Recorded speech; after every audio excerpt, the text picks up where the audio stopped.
திரு சீனிவாசன், உங்களிடமிருந்தே தொடங்குகிறேன். இவ்வளவு நெருக்கடியை கொடுத்து அமெரிக்காவுடைய வேளாண்மை மற்றும் பால் சார்ந்த பொருட்களை இந்தியா மீது ஏன் திணிக்க முயற்சிக்குது அமெரிக்கா? அமெரிக்காவினுடைய விவசாயமே வித்தியாசமான விவசாயம். நம்ம விவசாயம் மாதிரி கிடையாது. அவங்க விவசாயமே பார்த்திங்கன்னா மினிமம் ஒவ்வொருத்தவங்க 1000 ஏக்கரா 2000 ஏக்கராவில் விவசாயம் பண்ணுவாங்க. எக்யூப்மெண்ட்ஸு, மிஷினரி இதெல்லாம் வச்சு பண்ணுவாங்க. ஸோ நம்ம விவசாயம் பார்த்திங்கன்னா ஒரு ஆவரேஜ் லேண்ட் ஹோல்டிங். நம்ம ஊரில் எல்லாருக்கும் தெரிஞ்ச விஷயந்தான் இது. 2 ஏக்கரா 3 ஏக்கரா இதுதான் ஆவரேஜ் லேண்ட் ஹோல்டிங். அவங்க பர்சனலாக தான் விவசாயம் பண்ண முடியும். ஒவ்வொருத்தரும் அவரோட உடல் உழைப்பில் கொஞ்சம் தான் மிஷினரி யூஸ் பண்ணி விவசாயம் பண்ண முடியும். ஸோ இப்படி இருக்கிற சூழ்நிலையில் நம்மளுடைய உணவு உற்பத்தி நம்ம நாட்டுக்கு இப்போ போதுமானதாக இருக்குது. சில பொருள்களை தான் நமக்கு பத்தலைங்கிறதுக்காக நம்ம இறக்குமதி பண்ணி அதை யூஸ் பண்ணிகிட்டு இருக்கிறோம். உதாரணமாக இந்த எண்ணெய் சில எண்ணெய்கள் அது கூட. ஸோ அப்படி இருக்கும்பொழுது இந்தியாவினுடைய மக்கள் தொகை, உலகத்துக்கு இன்றைக்கி உறுத்துறதே இந்தியாவுடைய மக்கள் தொகை. மக்கள் தொகையை பாசிட்டிவான விஷயமும் இருக்குது, நெகட்டிவான விஷயமும் இருக்குது. முதல்லாம் நம்ம என்ன நினச்சோம், மக்கள் தொகை நெகட்டிவ் நினச்சிருந்தோம். இப்போ நமக்கு அறிவுசார் இது வளர வளர மக்கள் தொகை நமக்கு பாசிட்டிவ் ஆகின்னு இருக்குது. அப்படி இருக்கும்பொழுது உலகத்தில் யாராக இருந்தாலும் ஒரு பொருளை விற்கணும்னா அதிக மக்கள் தொகை இருக்கிற நாட்டுக்கு தான் போய் விற்க முடியும். அப்படி பார்க்கும்போது இந்தியா உலகம் பூரா பெரிய சந்தையாக அதை எடுத்து பார்க்குறாங்க. அதனால் என்ன பண்ணுறாங்க, அமெரிக்காவில் விளையிற பொருள்களை மக்கள் தொகை கம்பேர் பண்ணால் அந்த ஊரில் இருக்கிற மக்கள் தொகைக்கும் நம்மள இருக்கிற மக்கள் தொகைக்கும் எங்கேயோ இருக்குது. 5 பங்கு இருக்கிறோம் நம்ம. அவங்க ஊரில் சராசரியாக 30 கோடி, நம்ம ஊரில் இப்போ நம்ம 140 தாண்டி போயின்னு இருக்கிறோம். இவ்வளோ மக்கள் தொகை இருக்கும் பொழுது அவங்களுடைய பொருளுக்கு இந்தியாவில் நல்ல சந்தை இருக்கும்னு அவங்க எதிர்பார்த்து நம்மக்கிட்ட வராங்க. அதுதான் இதுக்கான பேக்ரவுண்டு. பொருளாதார வரி கூடுதலாக விதிக்கிறாங்கள்ல, இப்போ ரஷ்யாவிடமிருந்து கச்சா எண்ணெயை வாங்குறது தான் காரணம்னு அது நேரடியாக அதை சொல்லாமல் ஏன் அதை சொல்ல வேண்டிய அவசியம் இல்லை? இதில் என்னென்னா பீரியாடிக்கலாக பார்த்திங்கன்னா இரு நாடுகளுக்குள்ள இந்த வர்த்தக ஒப்பந்தம்ங்கிறது நடந்துகினே இருக்கிற விஷயந்தான். இப்போ கூட பார்த்திங்கன்னா இந்த ஃப்ரீ ட்ரேட் அப்படின்னு நம்ம யூகே கூட ஒரு ஃப்ரீ ட்ரேட் அக்ரிமெண்ட் முடிஞ்சுது. அதே மாதிரி அமெரிக்கா கூடயும் நமக்கு ஒரு அக்ரிமெண்ட் வந்திருக்கணும். அதுக்கு ஒரு 5 கட்ட பேச்சுவார்த்தை இது வரைக்கும் முடிஞ்சிருக்கிறதா சொல்கிறாங்க. அந்த 5 கட்ட பேச்சுவார்த்தையிலையும் முடிவு எதுவும் எட்டப்படவில்லை. அதில் முக்கியமாக என்ன சொல்கிறாங்கன்னா, இந்த விவசாய பொருட்களை அவங்க நமக்கு விற்கிறதுக்கான விஷயங்களை பேசும்பொழுது தான் இந்த பேச்சுவார்த்தைகள் முற்று பெறாமல் இருக்குது. இதுதான் நம்ம அரசாங்கத்துக்கிட்ட இருந்தும் நம்ம கவர்மெண்ட்டில் இருந்தும் நமக்கு தெரிகிற விஷயம். பட் இதை பெருசாக பேசலை, யாருமே இதை பெருசாக பேசலை. இதில் பார்த்திங்கன்னா முக்கியமாக இந்த மரபணு மாற்றப்பட்ட பொருட்கள், அதாவது எல்லாமே ஜெனட்டிக்கலி மாடிஃபைடு அப்படிங்கிறத சொல்கிறாங்க. இது என்னென்னா விதையாகவும் நமக்கு வருது, பொருளாகவும் வருது. இப்போ சோயா இந்த ஊரில் நிறையா விளையுது, மக்காச்சோளம் அந்த ஊரில் நிறையா விளையுதுன்னா அங்கே அவ்வளோ டிமாண்ட்லாம் கிடையாது, நம்மக்கிட்ட தான் கொடுக்கணும். அவன் நிறைய விளைவிக்கணுங்கிறதுக்காக இந்த மரபணு மாற்றம், அந்த ஜெனட்டிக்கலி மாடிஃபைடு விஷயங்களை அங்கே பண்ணுறாங்க.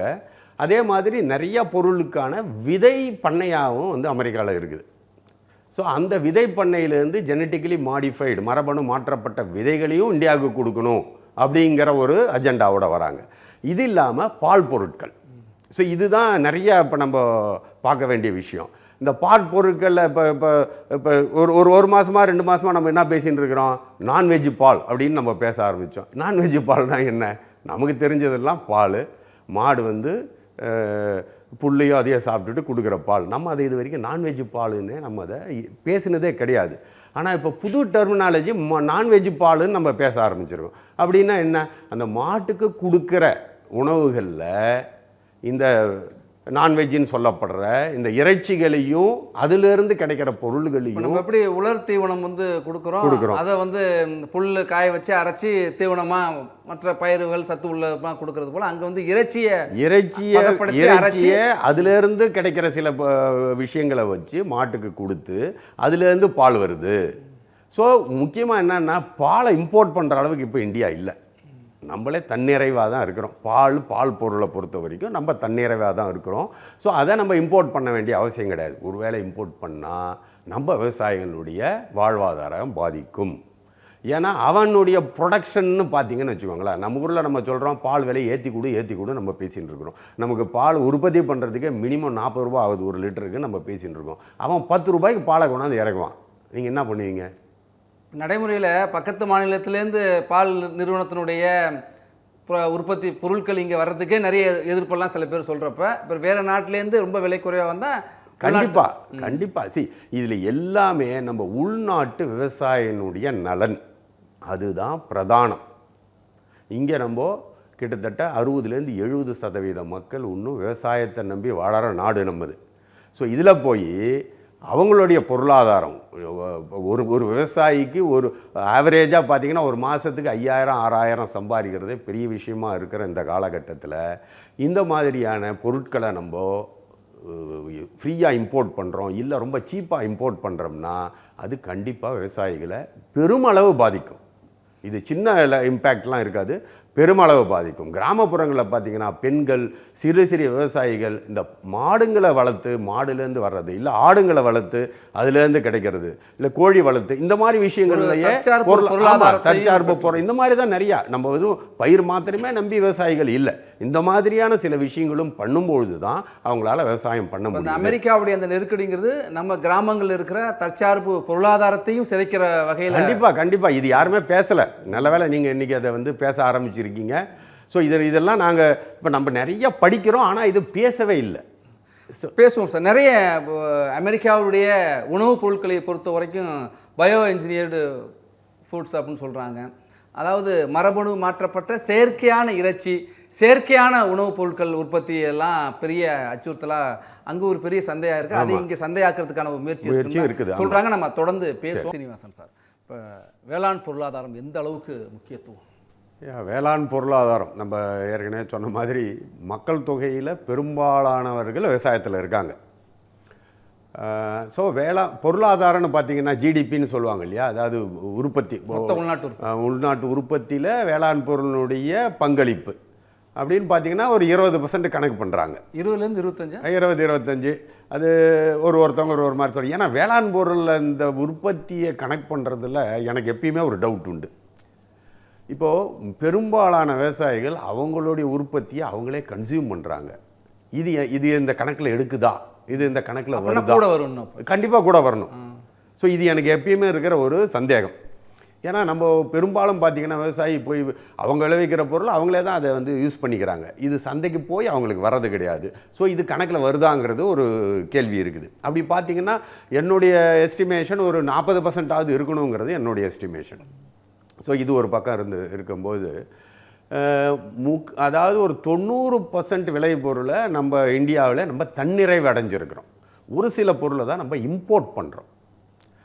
உதாரணமாக எண்ணெய் ஐட்டங்கள், ஃபார்ம் ஆயில், முக்கியமாக அதில் ஃபார்ம் ஆயில் மலேசியா, இந்தோனேஷியா இந்த மாதிரி நாடுகள்கிட்டருந்து நம்ம இம்போர்ட் பண்ணுறோம். அது என்னென்னா அந்த விலையில் இருக்கிற பிரச்சனைகளால் அது இம்போர்ட் பண்ணுறோம்.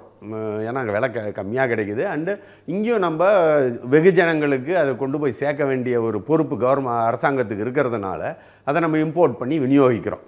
இது இம்போர்ட் சைடு பார்த்திங்கன்னா. எக்ஸ்போர்ட்டில் பார்த்திங்கன்னா அரிசியை நம்ம நல்ல அரிசி, குவாலிட்டியான அரிசியை நம்ம தான் எக்ஸ்போர்ட் பண்ணின்னு இருக்கிறோம் உலகத்துக்கே. இப்போ அமெரிக்காவுக்கே கூட வேளாண் பொருளில் அதிகமாக எதை நம்ம எக்ஸ்போர்ட் பண்ணுறோன்னா பாஸ்மதி அரிசி அண்டு மற்ற அரிசிகளை தான் நம்ம எக்ஸ்போர்ட் பண்ணுறோம். இது ஏன்னா தரமான அரிசி. உணவுப் பொருள் ஏற்றுமதியில் 25% மேலே. ஆமாம், உணவுப் பொருளில் இப்போ மேஜர் எக்ஸ்போர்ட்டு நம்ம அரிசி தான் பண்ணுறோம். அதை தவிர்த்து பார்த்திங்கன்னா இந்த என்ன சொல்கிறது, இந்த மீன் பொருட்கள் அதில் வந்து இந்த இறால், ஸோ இந்த மாதிரி விஷயம், இந்த கடல் இறால்லேருந்து நம்ம நிலத்தில் தயாரிக்கிற இறால் கூட நம்ம நிறையா எக்ஸ்போர்ட் பண்ணுறோம் அமெரிக்காவுக்கு. அதிலேருந்து நிறையா எக்ஸ்போர்ட் பண்ணிகிட்டு இருக்கிறோம். ஸோ இது ஓவராலாக இருக்கிற விஷயம். இப்போ நம்ம சேஷாத்ரி சார் சொன்ன மாதிரி இது ஒன்றும் பெரிய தாக்கத்தை வந்து இம்மிடியட்டாக ஏற்படுத்தாது. ஸோ இது டோட்டல் உற்பத்தியில் இதில் இந்தியாவினுடைய எல்லாத்துலேயும் பார்த்திங்கன்னா இது ஒரு 10-15% தான் நம்ம அமெரிக்காவுக்கு ஏற்றுமதி பண்ணிகிட்டு இருக்கிறோம். அதுவும் அவர் சொன்ன மாதிரி அவங்களுக்கு தேவையான பொருளை தான் அவங்க இது வரைக்கும் இம்போர்ட் பண்ணிகிட்டு இருக்காங்க. கண்டிப்பாக அதுக்கான இன்னொரு மார்க்கெட் அவங்கக்கிட்ட இப்போதைக்கு கிடையாது. அவங்க இன்னொரு மார்க்கெட்டை உருவாக்கி தான் நம்மக்கிட்ட அவங்க அதை நிராகரிக்க முடியும். ஸோ அதனால் நம்ம வந்து ஒரு நல்ல பொசிஷனில் தான் இருக்கிறோம். இது வந்து உடனே நம்மளை பயப்படுறதுக்கெல்லாம் ஒன்றும் பேசலாம் சார். திரு சீனிவாசன், நிறைவு கருத்து சுருக்கமாக.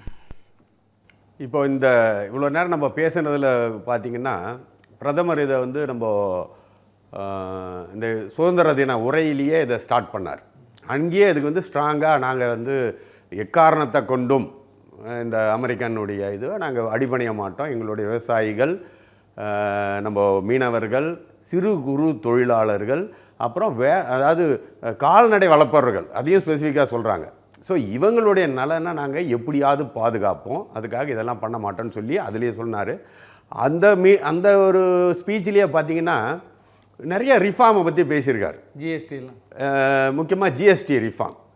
ஸோ இதில் என்ன ஆக போகுது, இமீடியட்டாக இப்போ இந்த பிரச்சனை வருது, ஜிஎஸ்டியை பற்றி பேச ஆரம்பிக்கிறாரு. ஸோ அதில் என்ன ஆகுதுன்னா உடனே அதுக்கு இறங்கி வேலை பண்ணுறாங்க.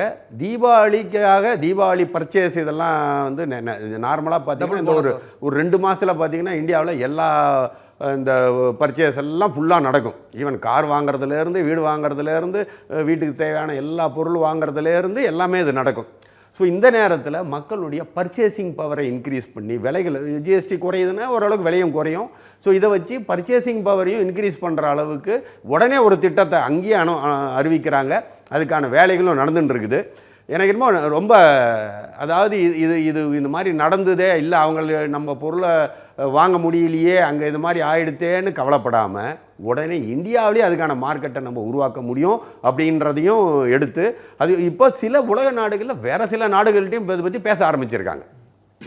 புது வர்த்தகம் நம்ம இந்த பொருள்களை கொண்டு போய் சேர்க்கறதுக்கு எந்த விதத்துலையும் இந்தியாவினுடைய பொருளுக்கு பாதிப்பு வரக்கூடாதுன்ற அளவுக்கு சில வேலைகளை பண்ணின்னு இருக்காங்க.